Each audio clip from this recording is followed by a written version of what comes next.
Welcome to On Texas Football. I'm Bobby Burton, joined by Gerry Hamilton and CJ Vogel, both of On Texas Football. This episode of State of the Program brought to you by Adam Lowy of the Lowy Law Firm. We'll talk about him a little bit later.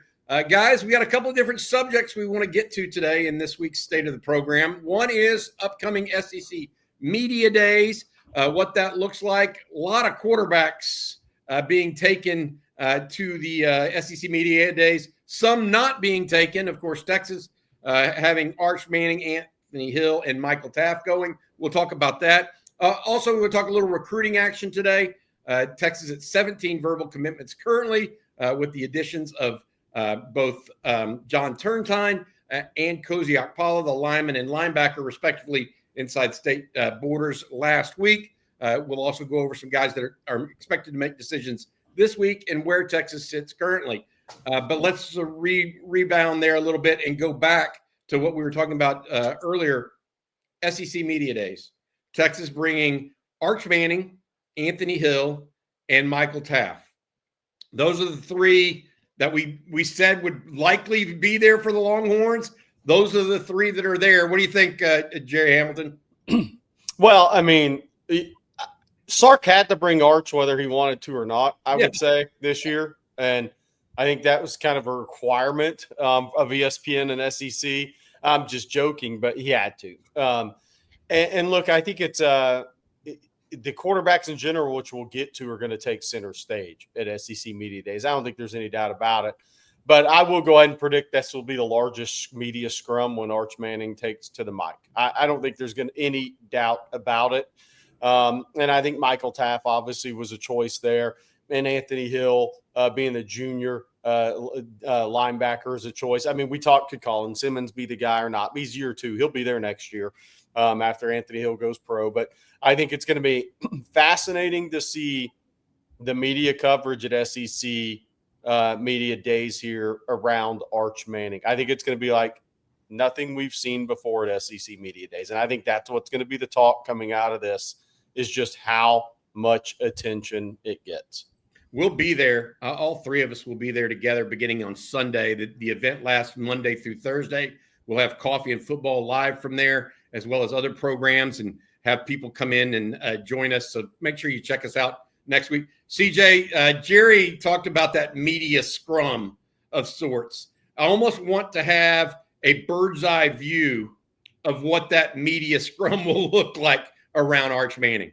It's going to be crazy. And look, it was crazy last year. And that was for Quinn Ewers and, the rest of the Texas they brought. Jahdae Barron had a big scrum. You looked at year one entering the SEC. Texas got a lot of hype to begin with.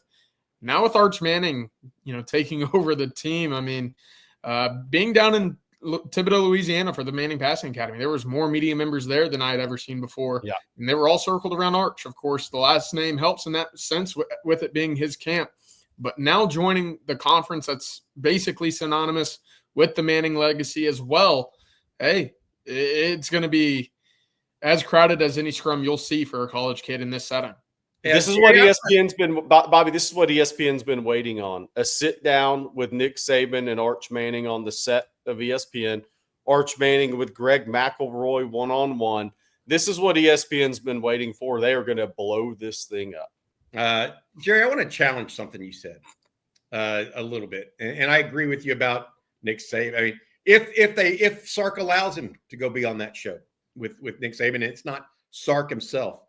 ESPN is with bated breath. There's just no two ways about it, right? That's like a TV producer's dream. Yes.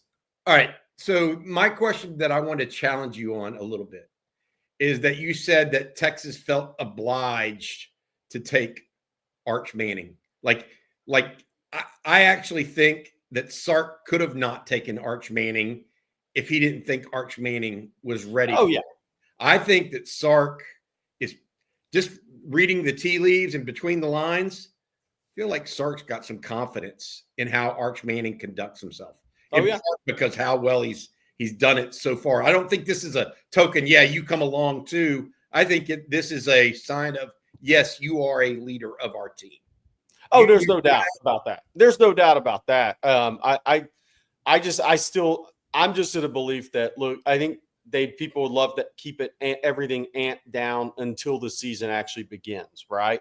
That's kind of where I was coming from, but it's not happening. It's not happening. And Arch has been preparing for this his whole life. He's going to knock it out of the park. But I just think they'd have preferred to keep everything amped down a little bit, but there's no way you can do that. Yeah, I don't think there's any shot. Not in this situation, not with ESPN kind of controlling the strings behind it. We've talked about the hype train and the buildup it's had since basically the Cotton Bowl a year ago. The spring was pretty loud, summer pretty quiet, obviously, as you would expect, no media access. But this is going to really skyrocket that mainstream hype of Arch Manning, and it's all going to be marketing for the University of Texas and Steve Sarkisian and his program. Yeah, and look, we called this $100 million recruitment when he came out of high school. A lot of people in our industry did, and I agreed with them, and I had many discussions, and this is where it all really begins. The winner, it was a $100 million recruitment for the university that won it, and we're now about to see it for the next couple of years. You've already seen bits and pieces of it. I think Arch Manning, along with NIL talk, is what's going to dominate SEC media days. Rev share, NIL talk. Every coach is going to be asked about it, whether it's Vanderbilt or Steve Sarkisian or Kirby Smart, right? Everybody's going to be asked about it. And that is where a lot of this conversation is going to go, is going to be one around rev share and NIL. That's going to dominate. And two, Arch Manning's first appearance is going to dominate. Yeah, I think that you're probably right about that. I think it's possible a little bit more is talked about Manning than rev share, because that is, if you don't follow recruiting closely or college football really closely, rev share and NIL and all that stuff is like college football's dirty little secret. Yeah. They don't tend to, national media, in my opinion, especially television media, and maybe because it doesn't make for good ratings, doesn't really push the NIL narrative. And so I could see an Arch Manning actually, or, will Kirby Smart be able to return Georgia to what it has been, et cetera. Speaking of that, I think one of the narratives coming out of it, and we mentioned at the outset, are the quarterbacks in the SEC. Frankly, this is a quarterback-heavy year for the SEC. Not only do you have Arch Manning, we mentioned, you have DJ Lagway, who looks like a first-round pick at Florida if he's healthy. Lenore Sellers at South Carolina finished out last year unbelievably well. Garrett Nussmeier at LSU, people are calling him potential first-rounder. Diego Pavia is the face of that program at Vanderbilt. Taylon Green, same thing for him at Arkansas. And then Austin Simmons, a lot of people talking him up coming out of Ole Miss. But, John Mateer at Oklahoma. Is this the year of the quarterback at some level, in y'all's opinion? Much different than a year ago in the SEC, at least from my vantage point. Y'all agree with that?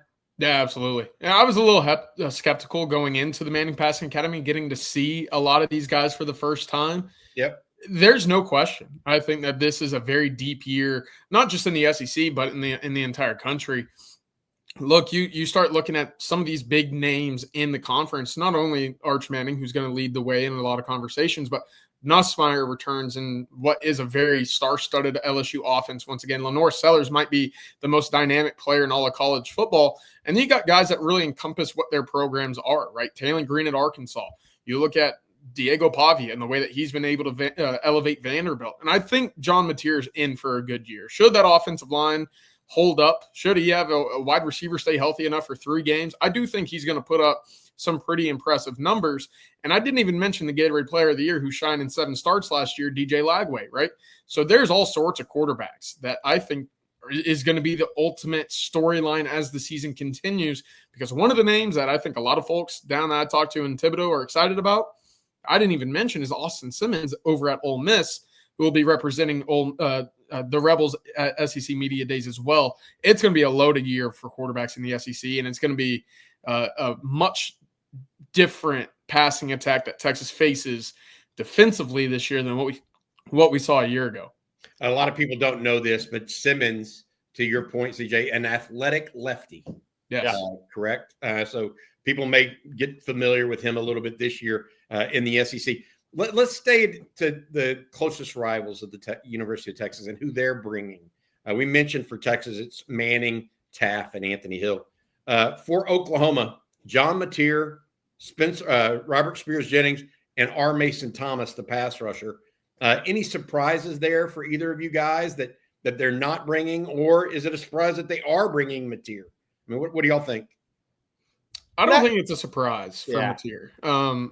Again, I don't want to go too deep into the lore of Oklahoma quarterbacks, but you've seen how valuable quarterbacks are for that program, specifically that encompass being the heartbeat of a team, right? He's already done that, having talked to people up in Norman, having gotten to speak with him very briefly. I think that he's a guy that just kind of takes on the heartbeat of a team, and to obviously get that nod of approval from Brent Venables to represent at SEC Media Days is interesting. Now, what's also interesting on the flip side, A&M not bringing a quarterback. Now they've got some talented pieces that they're bringing to represent, but only A&M's only one of 5 schools that's not bringing a quarterback to SEC Media Days. That's Alabama, Kentucky, Tennessee, Texas A&M, and Missouri. You look at the other 4, all first-time starters or transfers in. Reed's the only returner. So not reading between the lines there, but it is interesting. Yeah, it is. And we'll talk about the 3 that A&M are bringing in. I would say this, while John Mateer is joining, and they also brought Jackson Arnold last year to Media Days. Probably not, in retrospect, what they wanted to do, given how their season went in that regard. Gerry, A&M bringing Reed Adams, a big offensive lineman that's projected to be a first-round pick. Will Lee, the corner that had the pick 6 against Texas. And then Torian York, an undersized linebacker who's gotten a lot of plaudits, but, I mean, he did not play well against Texas. Your thoughts on the group that the Aggies are taking, and is it a surprise to you they're not bringing Marcel Reed, the quarterback? A little bit is a surprise to me on that because it's a minor thing, but is he the leader of the team? I mean, is he ready to be the leader of the team? But I will say this. Will Lee will provide great quotes for people. And Torian York did a little bit of that last year too. I mean, Will Lee's he's a NBA level trash talker. So that will be interesting to see what he has to say. I guarantee you he will walk out of there having left some one-liners for people to write about. And Torian York a little bit did that last year. Yeah. So because Will Lee's going to be asked about facing Arch Manning this year, and what's he going to say? Torian York will be asked about that. So what are they going to say? So I have no doubt that Will Lee is going to provide some bulletin board material and some good quotes for people to write about. If I'm A&M, I don't like the fact that my quarterback's not there. I mean, I don't know what else to say, and I'm not saying that you read too much into things, but he's a returning starter. Yeah, that quarterback, and he's not there over 2 guys that, frankly, are transfers, and Will Lee and Reed Adams. I mean, I don't know. We'll see. Maybe there's a method to the madness for Mike Elko, and he's just the mad scientist we don't all understand. All right, that's going to do it for the SEC portion. Again, we'll be there on next week, beginning on Sunday. It'll go through Thursday, the SEC Media Days. Gerry, CJ, myself, Jeff Howe, all will be there bringing you guys the very latest and also some guests as well. All right, before we move on to recruiting news, I want to say thank you again to our sponsor. Our sponsor is Adam Lowy over at the Lowy Law Firm. He and his firm have been helping injured Texans for 20-plus years.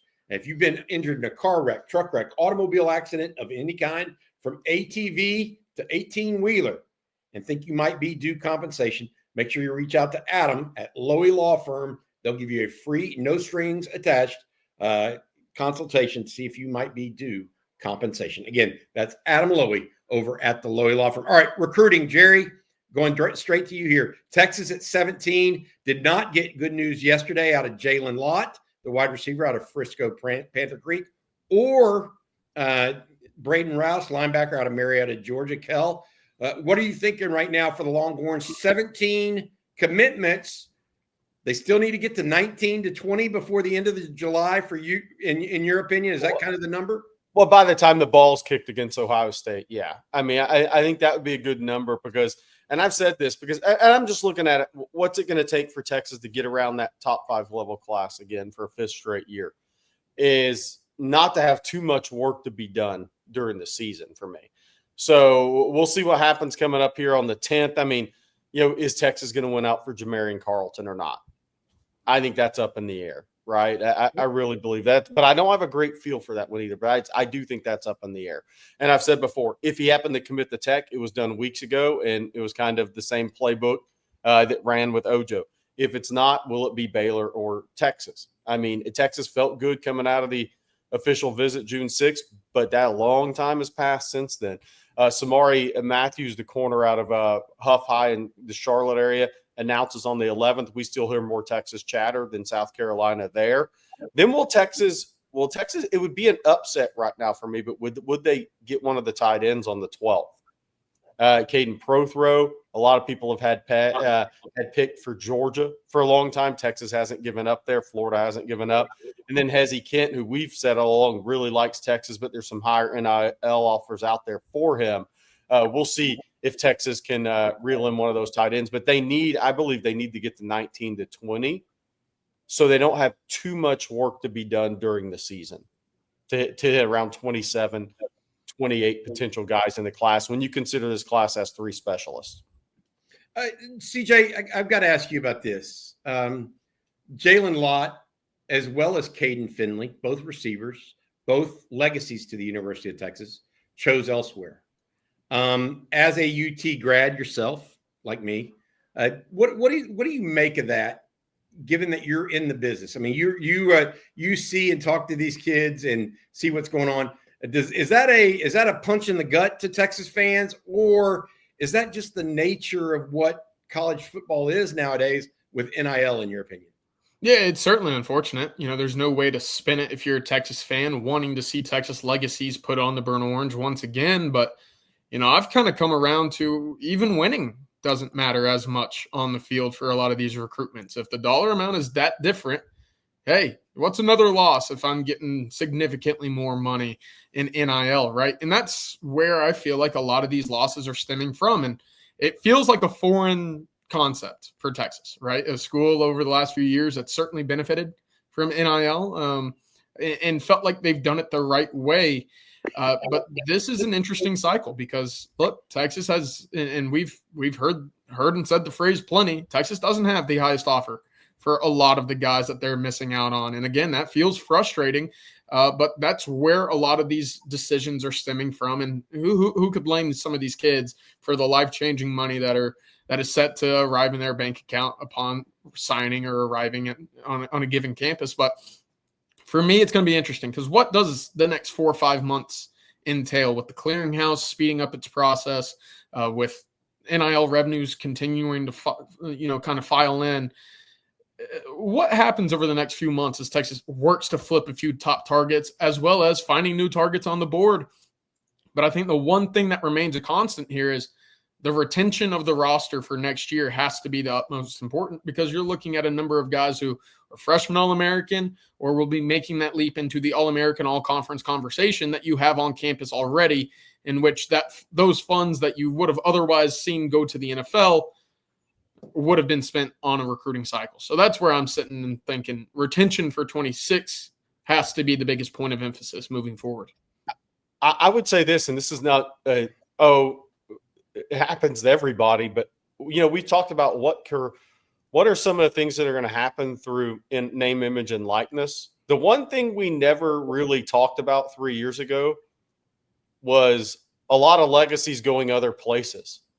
Yep. And I'm not saying that because Texas lost 2 guys. You're trying to make it sound like everybody is, but there's a lot more that are going other places. I mean, John Turntines just played at TCU, 2-time All-Conference. His son's going to Texas. Yeah. Terrence Brooks chose Texas. His dad, Chet, played in the NFL, went to A&M. You look at this class. Notre Dame has 4 guys. None of them went to Notre Dame. Well, one of them went to Notre Dame, but Plaxico Barresa's son, Devin Fitzgerald, Larry Fitzgerald's son, right? Caden Finley. That's just that's in one class. We're seeing more of that. That's what's funny is what was going to be the thing that wasn't talked about when the NIL landscape first hit. that was not the on the tip of anybody's tongue. Legacy's going elsewhere because of NIL. Yeah. I mean, Jalen Lott was offered more money to go to Oregon than he was at Texas. That doesn't mean Texas felt any less about him as a prospect, by the way. Right. And Texas will continue to recruit him, by the way. I want to put that out there. Oh, yeah. Number of guys that Texas is going to continue to recruit, even though they've committed elsewhere. I want everybody to keep that in their back pocket. You guys mentioned this, but Texas still has a lot of guys. I was looking at this, Gerry. Texas at 17 commitments currently. They can get to that 18, 19 range. They closed out 2025's recruiting class with 4 commitments out of the 7 guys that visited during the school year. Yeah. So if they get to 20, they're going to get to 24, 25. Yes. Because they'll do the same thing they did last year. They'll flip a couple. They'll get a couple in that were late. But Texas had 7 official visitors during football season last year. That's a number to kind of tuck away and put underneath your hat. All right, before we get going, you guys have anything y'all want to add to this week's state of the program? Look, SEC Media Days for me, we talk about getting into the summer months, and 4th of July is always a big moment because it feels like, all right, you only have baseball left, football's right on the horizon. SEC Media Days is basically the start of the season for me, because then all the talking points, everything that you want to see, you get that sneak peek, right? You get that preview. So I'm excited. Over the weekend we'll get to 50 days away from the start of the season as well. So, we'll be under, 7 weeks essentially starting next Saturday. It's exciting. I think that, again, as we talk about Arch Manning in Texas every day, so will the rest of the country starting next weekend on SEC Media Days. And I couldn't be more excited for what's ahead with this 25 Texas football team. And is anything going to break for me, like in terms of 9-game SEC schedule, in terms of finalizing 16-team playoff? Is anything going to break around the SEC Media Days, Big Ten Media Days? That's something I'm watching for to see if there's any really big news within college football around it. It'd be interesting to see what happens because Texas in the SEC Media Days or spring meetings in Oklahoma, if y'all remember, that happened where Texas and OU got kind of found out that they were going to the SEC. I will add this one final thing for me that should be mentioned. I've been told that Texas players and athletes will be working out on campus through July 24th. And then to CJ's point, so they'll be on campus for summer workouts through the 24th. They'll get a little break, go home or hang out, just not have to do much. And then they come back officially on July 29th. That'll be everybody gets together. Okay, fall camp begins. So July 29th, kind of circle your calendar. That's when everything gets started. All right, that's going to do it. We'll have more on Texas football later today. Also make sure you check out ontexasfootball.com for the latest recruiting news and team news. CJ and Gerry providing a lot of that along with Jeff Howe and myself. For those two, as well as our sponsor, Adam Lowy over at the Lowy Law Firm.